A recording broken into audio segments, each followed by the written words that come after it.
little bit different. So if you'd like to join with your camera, please feel free. We do want it to be as interactive as possible. However, if you'd like to stay off, please, that's fine as well. But there'll be plenty of opportunity to chat amongst yourselves later on. We're going to get going in a second, and I'm going to introduce Mark Russell from bmicro. But before we do, just some very, very quick sort of house rules. As you can see, I've muted everybody, but you do have the ability to unmute yourself. So if you would like to ask a question, please just pop it in the chat first and say, either you can say your question, or if you'd like to go on to speak, please just pop it in, unmute yourself, and then we can bring you in. So without further ado, I'll pass over to you, Mark, to introduce our panel and get today underway. Sure. Thanks, Stefan. So hi, everyone, and thanks for attending today. We're going to be listening to a couple stories about how people have made the most out of the restrictions working within the visitor economy today, and hopefully at the end of it, give you some ideas and some inspiration to hear how they've done it, some of the challenges that they've faced, how they overcome them, and what tips they've got. So we've got quite a diverse panel and some good ones today. So first of all, we've got Alex Ferguson from Homotopia, and he's going to talk a little bit about how he's turned what was predominantly an offline festival online. Then Daniel Nicolson, who is got Angus Bar and Tap, the bar that's new on Dale Street, also does boss nights, so he put a lot of gigs on, opened up during the lockdown, in between each lockdown, so that's he's had a lot of challenges that he can tell you about and how he overcome them. And then finally we've got Donna Staunton from Explore Liverpool, who's going to be explaining a little bit about how she's had to change in order to, with people not being so much outside and coming into Liverpool, how to kind of how she's changed her model of that as well. So I'll pass it over to Alex to explain a little bit about what he does, and then we'll go on to the other panelists. Hello, everyone. Hi, I'm Alex. I'm a producer from Homotopia, which is the UK's longest running LGBTQIA arts festival. We're an arts organisation year round, and we produce a festival for 2 weeks every November. We've just finished the festival. It finished on the 15th of November, but there's still some public art out and about in the city that we put up during that time that you can go out and see. We're a publicly funded organisation when we usually have lots of ticket income and stuff as well, but this year much less so. So that's a bit of an overview of Homotopia. Great, Daniel. Okay, hi everyone. My name's Daniel. By day, well, juggle a few things by day. I run a web development company called Cleverstein, based at the Albert Dock. As Mark said before, myself and a few others put events on under the banner of Boss around Liverpool Football Club. We do the city and abroad things. The reason I'm here today is to talk about a new venture that we launched in the summer, a bar on Dale Street called the Angus Tap and Grind. We launched at the end of August. We had an amazing 6 or 7 weeks, which was abruptly halted on October 13th when our city went into tier 3 lockdown. And as of now, we are still closed. Okay, thanks for that. And Donna? Hi, yeah, so I'm Donna. I'm part of the Explore Liverpool team. We're an independent online marketing business as well as a central hub for the Liverpool City Region. We also are the founders of the Scouse account, and our website basically showcases events, news, businesses, jobs, and we're basically supporting businesses and the people of the Liverpool City Region. Great. Just want to give apologies for Home Baked as well today. Sorry, I can't make it, but we are looking to host some more of these in the future, so hopefully we can bring it back for them. Okay, so Alex, you managed to turn a offline festival online, which we'd love to hear about it. And if anyone has maybe thought about doing events, what advice would you give for them for maybe taking it offline to online? And yeah, how did you go about kind of doing that? So obviously back in March, we knew that the November festival might not be going ahead in the same way, and we kind of had a bit of a long view, and we thought we had lots of time to plan. So one of the main things we did was we looked at focusing more on things that would be very COVID proof in the initial instance. So hence the massive focus this year in our festival on visual art. We had 8 pieces around the city, big public art pieces, and worked with gallery partners, etc., to get those up. Worked with like the Liverpool one, etc., and had podcasts out via in partnership with BBC Merseyside and things like that. So things weren't just digital events as well. That being said, we were due to be going back into something that wasn't as COVID proof. We were due to be going back into a theatre.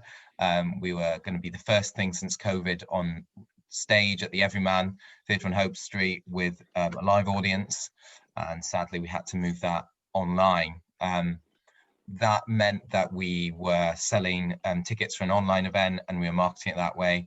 We used a platform called Boxcast, and we sold them and sent a private link out to people rather than just broadcasting to YouTube for everyone. And I think definitely one of the bits of learning from that was that people still, there's all sorts of different levels of digital literacy that people have, and the digital native young people who are understand immediately they can access everything on their phones, and that's how they choose to watch everything. There's people who might be our traditional audiences to come and see a cabaret show or a theatre show in a venue and might not understand all the intricacies of a link on an email and stuff like that. So for us, and there's nothing wrong with not understanding those things as well, lots of people don't, is having everything very clear in all the marketing about how things work and what you will receive. So I did videos to camera for people online, and I did simple step-by-step explanations of when you'll receive a ticket link to an online event and how to best enjoy it. You know, connect it to your TV,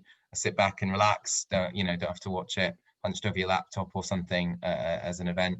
So there was a lot of messaging and a lot more hands-on messaging than we'd normally be doing. We found that doing online events that meant that every audience member could have a better experience, and there just has to be someone there ready to respond to ticket holders when they buy things.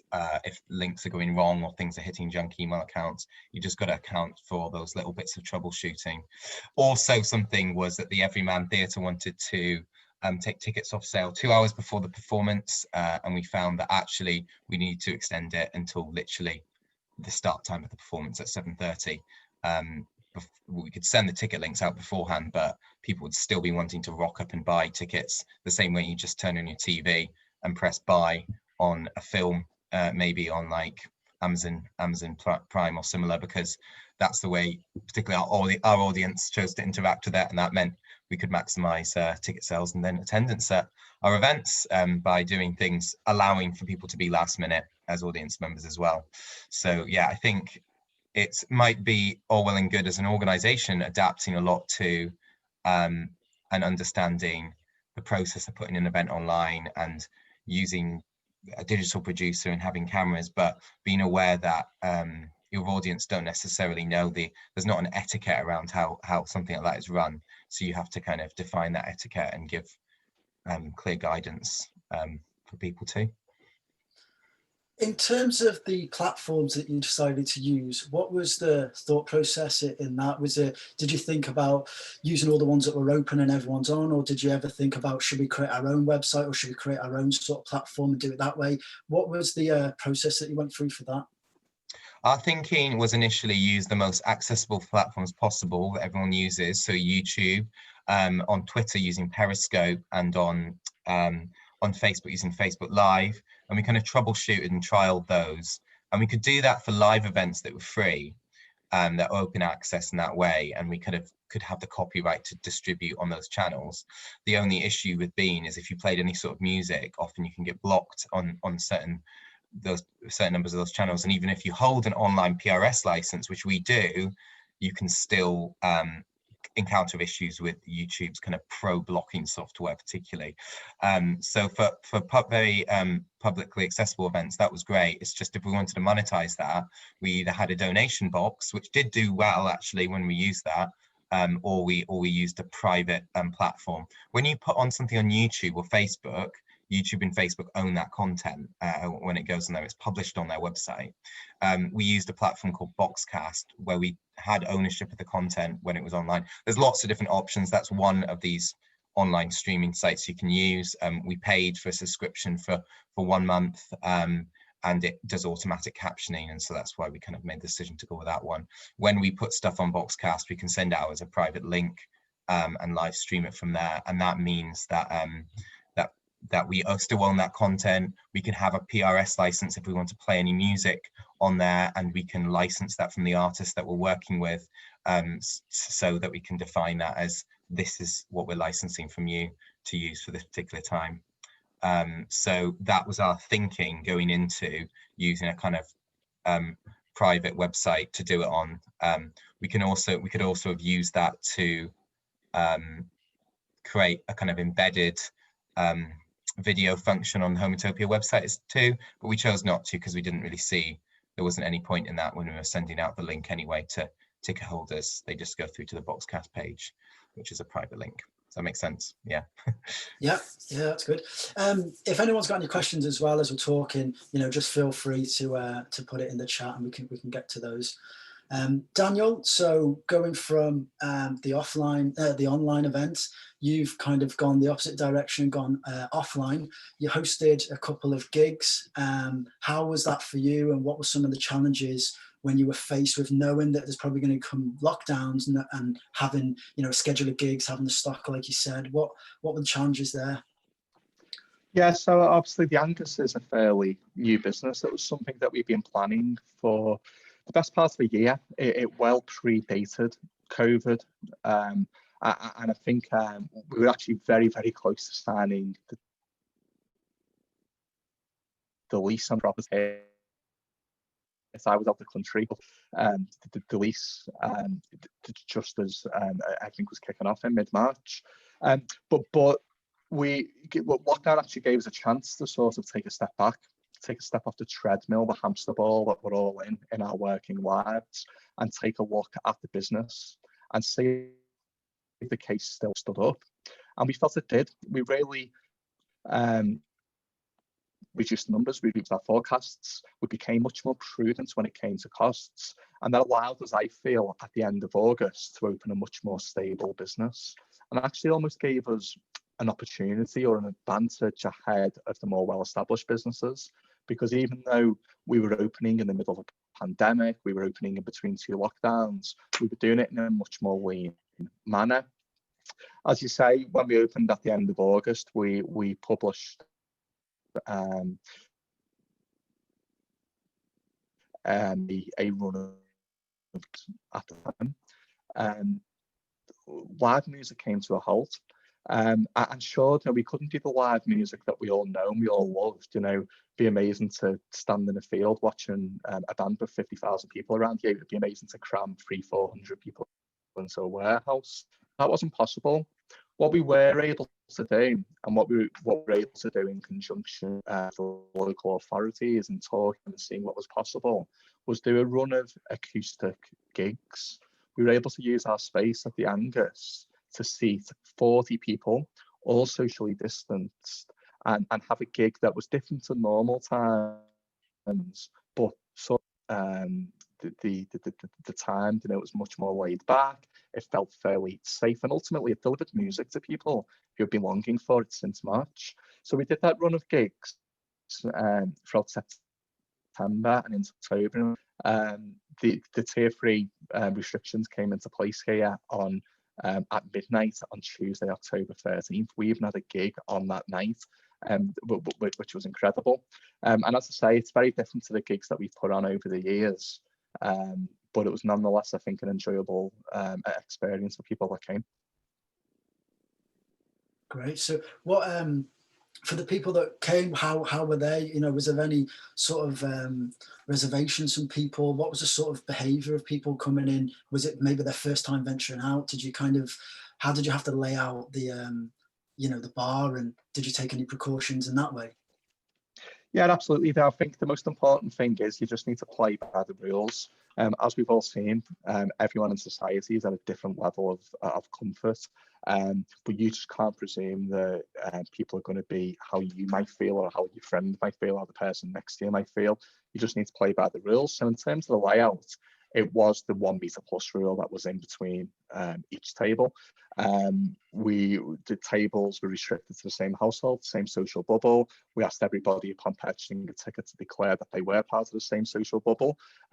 Nobody took the mick. We were half expecting that we'd find some people who clearly didn't live together turning up. That didn't happen. By and large, people really did play by the rules.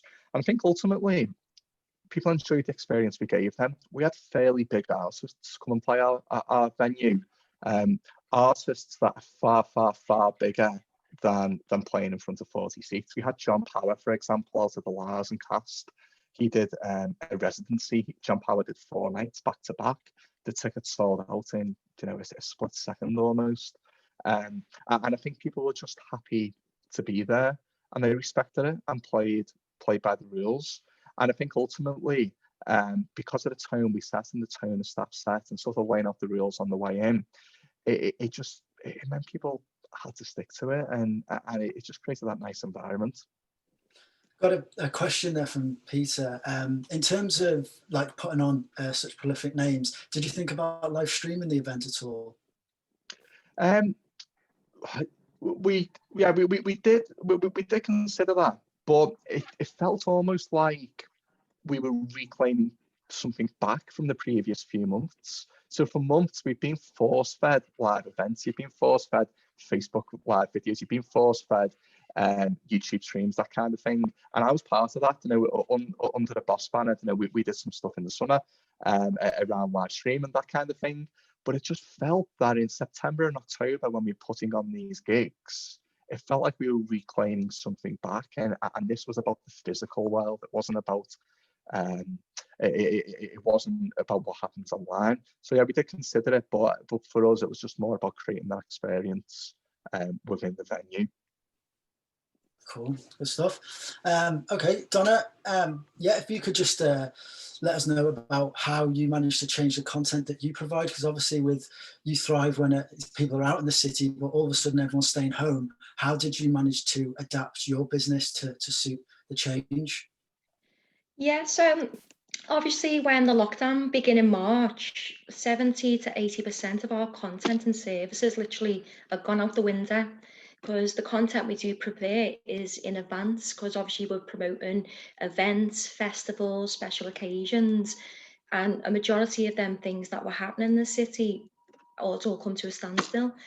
So then we had to sort of utilise our services and our website to suit what was going on. So in regards to content wise, we decided to, obviously with COVID happening, we decided to create a COVID page within the website. So everyone would know what was going on, what was going on in the Liverpool City region. And also entertainment wise, we decided to do mainly to help businesses. We created some content at the very beginning, businesses that were still like delivering food, businesses that were saying they were pushing for gift vouchers, which people could redeem at a later date. So we've done a lot of content to support businesses in that sense. And we already had our business directory. So basically we were pushing for people to register for the free listing. So basically then we could promote that to our audience to say, listen, they are closed, but look what they will be offering. Just let people know what was about there as well. Entertainment wise, as I say, we were thinking more self-care, helping people working from home. We also created a community Facebook group. So it's just so like that no one felt alone, because it was a very long period of time where some people were alone. So we thought with the community Facebook group, we'd have where people can go and have a rant, or even it's just a nice chat to speak to someone, because that might be the only person that they speak to that day. So yeah, it was hard, but creating fresh content, keeping people entertained, supporting businesses along the way also was our main aim. With the group that you created and some of the things that you did specifically for the lockdowns and restrictions, do you think they're likely to continue, or have you got any sort of, once this is, or we get back to normal or whatnot, do you think there's a space for that to continue? Yeah, because I mean, everything seems to be going well. As I say, we also created a job page because we knew a lot of people were struggling for jobs before COVID had even hit, and then a lot of people did lose their jobs due to COVID. So we initially implemented that, but we are going to continue that because it's going to support people regardless of what's going on the outside. But yeah, content-wise, there's a lot of good stuff that we covered there that we've continued to use because people are still interested in some of the stuff that we covered. Did you maybe move to any new channels at all, like any new social media platforms? Have you maybe entertained, I don't know, TikTok or something that you thought you'd maybe try out, or was the Facebook group, and was that a new sort of avenue for you? Yeah, the Facebook, I say we have got a good audience on Facebook already in the likes of Instagram and Twitter. We did do a few Instagram lives, whether that was just of places around the city, anyone who's maybe feeling a bit homesick or stuck in the house, just to give them that little bit of escape as well. But yeah, we just continue to use the channels what we've already got, and I say the community Facebook group done really well as well. Yeah, and you've got what combined just over 160,000, was it, followings? Yeah, so as I say, we also were the fans of the Scouse account as well. So across all channels, Twitter, Instagram and Facebook, we've got just over 160k organic followers there. Wow, that's impressive. Good. Yeah, really helpful. Sounds like you've helped a lot of people during this time. So kudos to you with that. I guess to open up to some of the, well, to all three of you now is what would you recommend for people that, that something that you found that really worked based on individually for all of you, maybe in terms of marketing and communications, some things that you learn about when you got good feedback or you tested something out and then you realized that's really stuck, i.e. the example of the Facebook group, it seems like that really worked and now you're going to continue. Was there any similar things that you think, something that you've experimented with, realized that it's worked and now going to continue doing? And that can go to either one of you. Like I stated, like with the new job page is a massive plus for us now because, as I say, it's another avenue to help support people of the city. Even businesses, like obviously businesses could then add their jobs to the job page. So keeping it local and supporting local. I was going to say, for me, for particularly for like a theatre program or live events program, budgeting in for high quality recordings of certain events is really nice, and being able to sell at least one live stream could provide additional income and also be great in terms of our archives for the future as well. So I certainly think that kind of extended knowledge about live streams and filming has been beneficial to us in terms of making us some slightly more digital festival. It does mean we can reach people outside of Liverpool. We just saw a huge amount of postcodes outside of the Liverpool area we engaged, so we want to keep up those relationships outside of the city too. Okay, sorry Mark, you sort of broke up then when you're asking the question. I was trying to piece it together with the other answers. Just thinking about things that you've probably, well, mind you, it might be a bit different for you because you've kind of set up straight away, but it's things that you're going to carry on doing basically, and things that you found that worked. Sure, yeah. So I mean, being positive on behalf of the business was one big one. You know, we've had 6, 7, 8 months here of absolute turmoil, and people have had personal tragedies, family tragedies, that kind of thing, about a situation, people have lost jobs, you know, so on and so forth. It's been really downbeat, but I think with the Angus, by hopefully adopting a positive attitude, whether that's in social media whether it's with the staff greeting customers when they arrive, or just the general feel and environment once people are in the space. I think that's really served as well. You know, it'd be really easy as a business to be downbeat, oh my God, we're closed, or we're under more restrictions, or it's only single households. But each one, I've really tried to get across to the team and staff and within the whole vibe of the bar and the ethos of the bar. This is a positive space. It's almost like an oasis within, you know, the madness that's outside. You can come here, you can sit down, you can have a nice pint, and it feels a bit normal. And sure, you know, person behind the bar might be in PPE.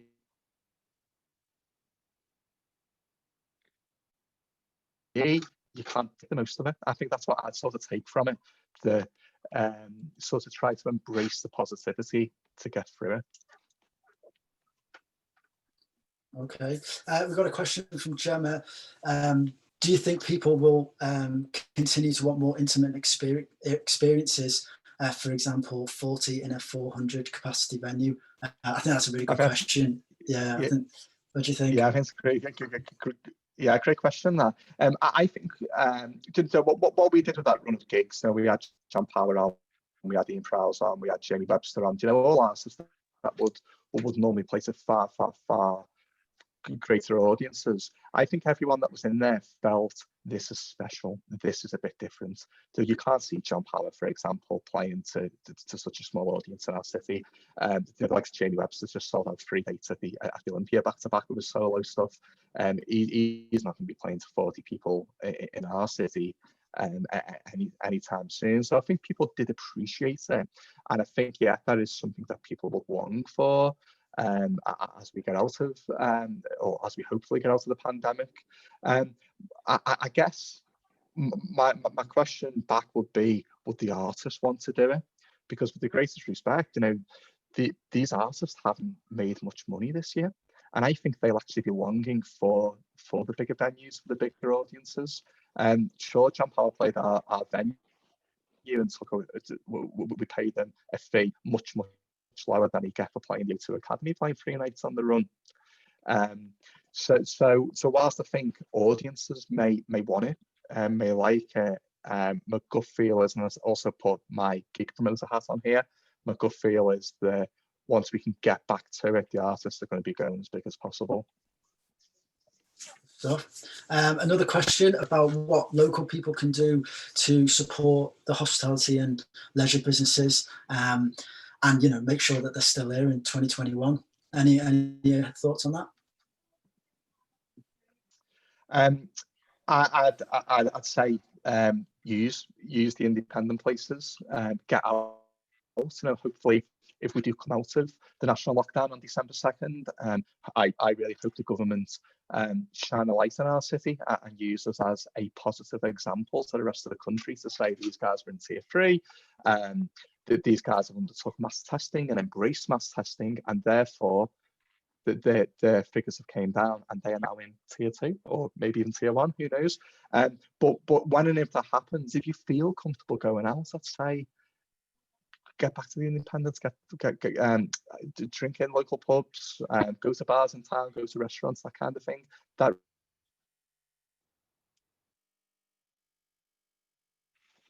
really is, I guess, way for that extra pint, buy dessert, that kind of thing. It really will help with the bottom line on what's been a torturous year for everyone involved in hospitality and leisure.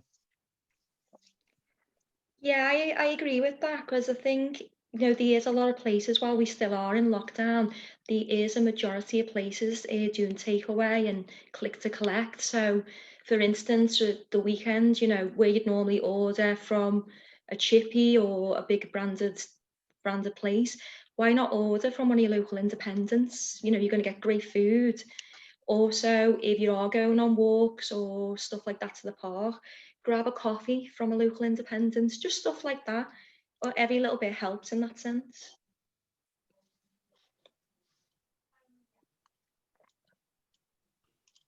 Yeah, 100%. The little things are the ones that make up the big difference. I've got a few questions. So the first one is around, how have you changed the communication strategy in terms of, obviously social media is being used as a way to kind of communicate your messages, but was was there anything that you changed because of restrictions of lockdown and the behaviour of people being staying at home? And then so that's one of them. And then following on, there's one about from Anders Borg about Liverpool International Tennis Tournament in 2021 being in June, and do you think that's a bit early or ambitious to be having a sort of event like that in June next year? Just on the communications point, and it kind of relates about just planning and being able to communicate. One thing we found, just to reflect on that point about communication strategy, is that we normally send brochures out to people. We have a list, people sign up and we send brochures out. By the time we put them in the envelopes and they were on their way, the Tier 3 announcement came, and just a couple of days later, or was it weeks later, we had to take a lot of things that were in that brochure were basically entirely redundant. So we found that despite really wanting to be using offline methods of communication in terms of a wider strategy, you have your posters, your brochures that sent out for a festival, all your offline marketing techniques. It was almost too slow a lot of the time. And we found that social media was, is reactive, and you can edit and change things. And we had an online brochure that was changeable for the festival as well. We had to just work quickly with partners to kind of communicate things out there. So whilst it's lovely to be able to use and have posters and be able to communicate these things, sometimes I think, yeah, it can trip you up as well. And I think that kind of comes into the point about planning, is it's so hard to now plan. So Anders' point about being able to go look into the future and talk about a June 2021 tennis tournament, and we just don't know.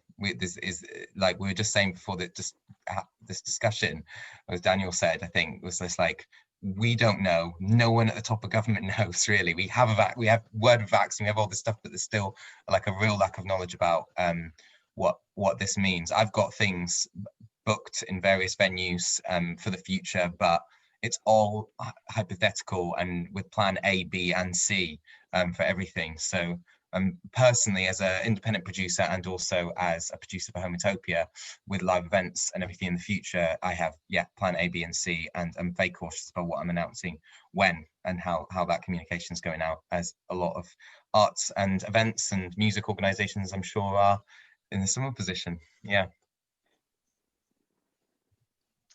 I think I'd agree with that, Alex. In terms of planning for a tennis tournament in 2021, June 2021, I'd approach this with a sort of, as Alex says, a sort of A, B, and C approach. Can you run this with no fans, no spectators there? That's your sort of scenario A. And if you can't, I probably wouldn't get too deep into it, because I don't think anybody knows at this stage when we will be back watching live sport, or will be an event, or to what scale it will be. So I'd sort of look at worst case scenario. Can this be ran with no fans or hardly any fans in? Can you survive on sponsorships, for example, alone, and build up the business plan based on that? And then you've got your gradual progression plans as you go along, and then everything is almost a bonus that comes in from there.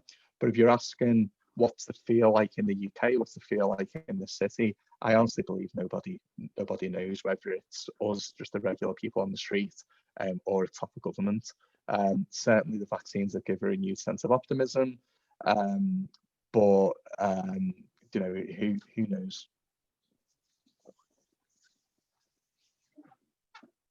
What do you think about?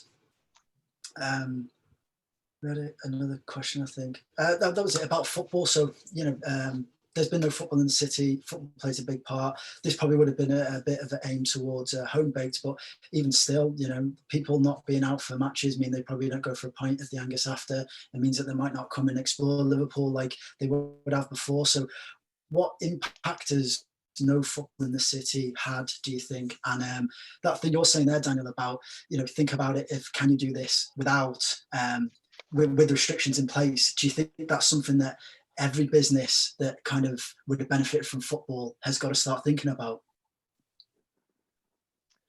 Yeah, I guess so. I don't think you can underestimate the impact that no football's had on the city, whether it's Liverpool or Everton.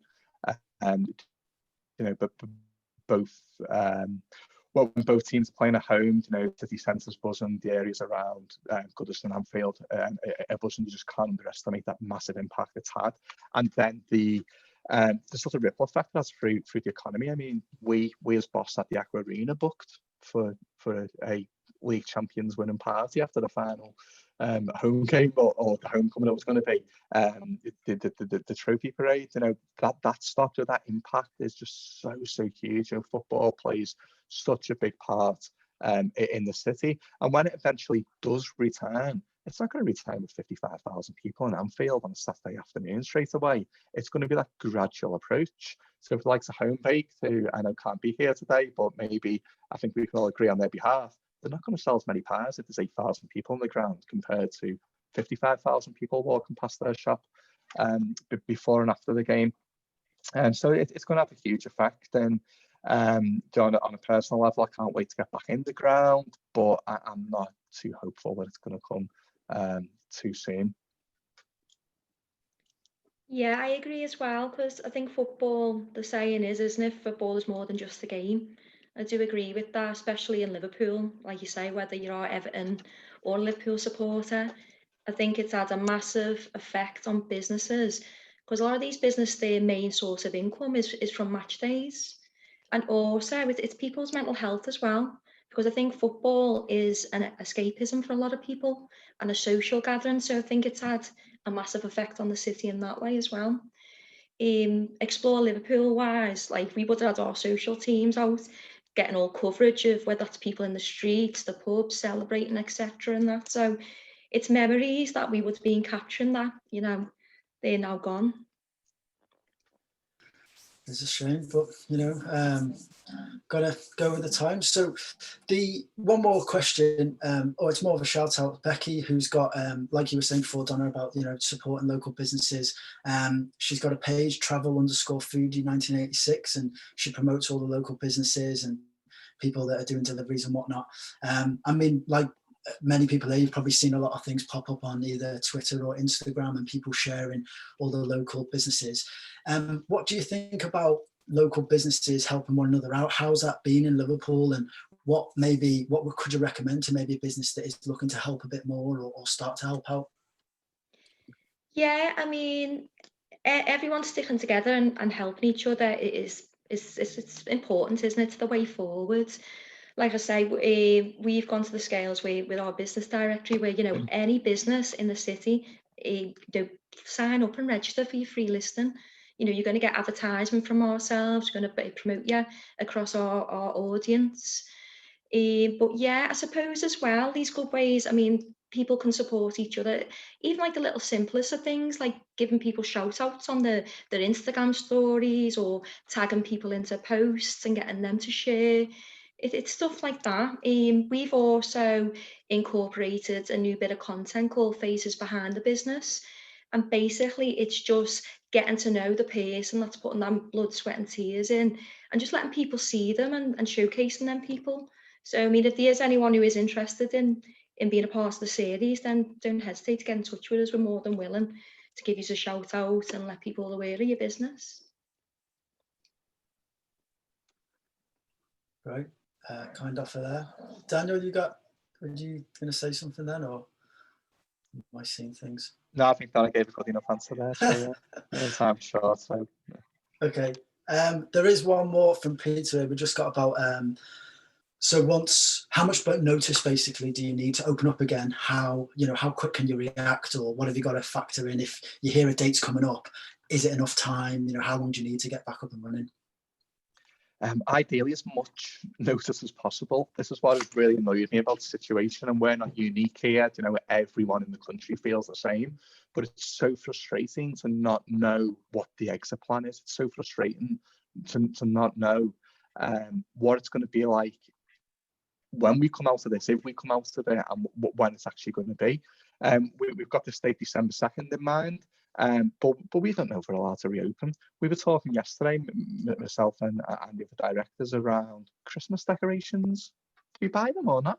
You know, do we go to spend a good few £100 on Christmas decorations that we may or may not be able to use on the 2nd of December? That sounds something that's quite small and frivolous, but you know, it's important.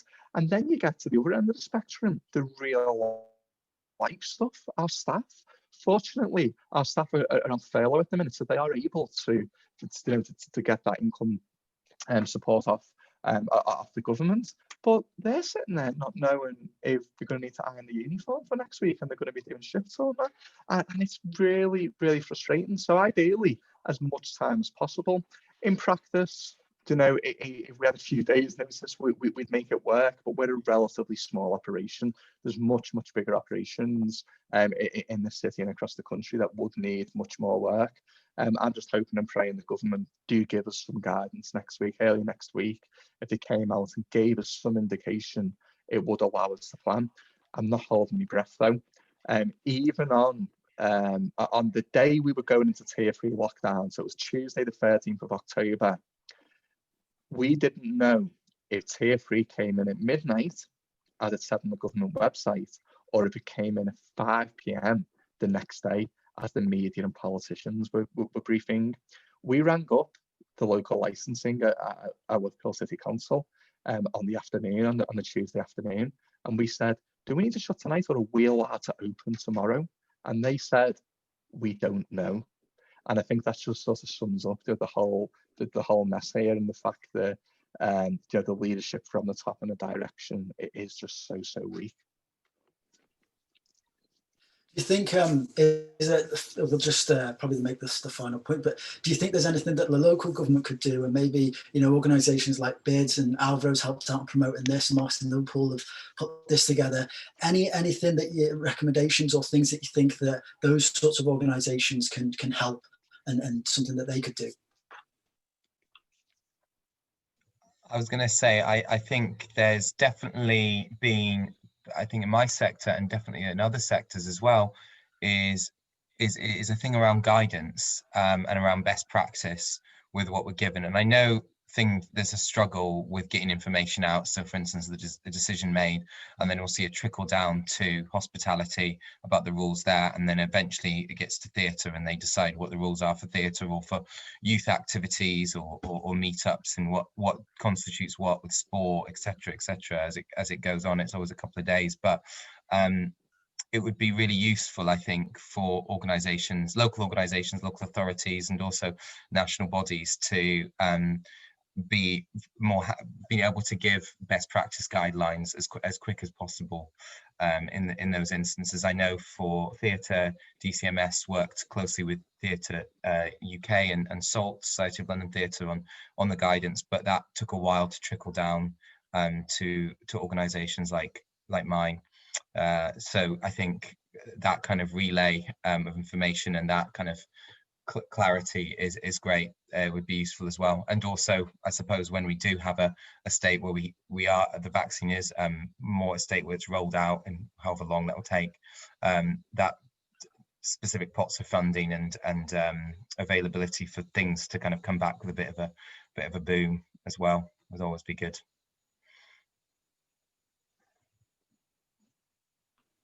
Okay, so yeah, I think we're coming up to the time limit now. So if anyone's got any questions, you know, in the next minute or so, just feel free to put that in.